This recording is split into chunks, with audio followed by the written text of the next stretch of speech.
Mabuhay!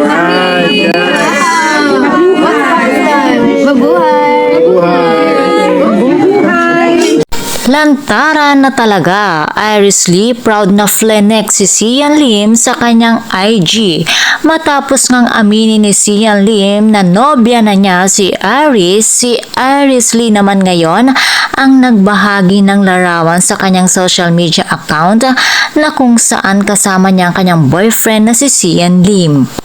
Sa larawan ay makikitang nakaakbay si Sian kay Iris habang sila ay naglalakad at nakapayong ang mga ito. Super sweet naman. Sana all may kaakbay at may tagapayong samantalang ako makidlatan at lahat-lahat walang may pakialam.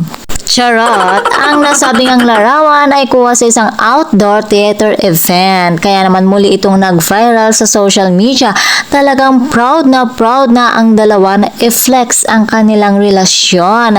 Wala nang taguang nagaganap pa. Basta masaya na lamang tayo para sa kanilang dalawa dahil ayon nga kay Sian ay nangyari na ang nangyari. Nakiusap din ito sa mga bashers na sana lamang daw ay wag nang idamay ang kanyang pamilya gaya na lamang ng kanyang lola na walang kamalay-malay ay dinadamay sa pambabash nila kay Sian. Hindi may iwasan sa isang fan na ipagtanggol ang kanilang iniidolo lalo na kapag may nanakit sa kanila, pero tandaan natin na lahat ay may limitasyon kaya hinay-hinay lamang sa pagbitaw ng masasamang mga salita dahil unang-una ay wala tayo sa kalagayan nila.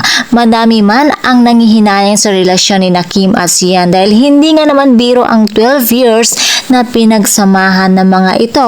Subalit hindi natin hawak ang kanilang kapalaran dahil hindi tayo ang nagdidesisyon para sa kanila. Kaya naman sana ay matuto tayong tanggapin anuman ang kanilang naging desisyon.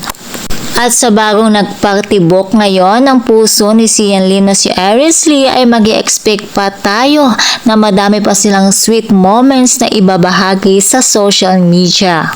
Kaya naman mga chika Doras, for more showbiz update, please don't forget to like, share, and subscribe my channel. Thank you for watching.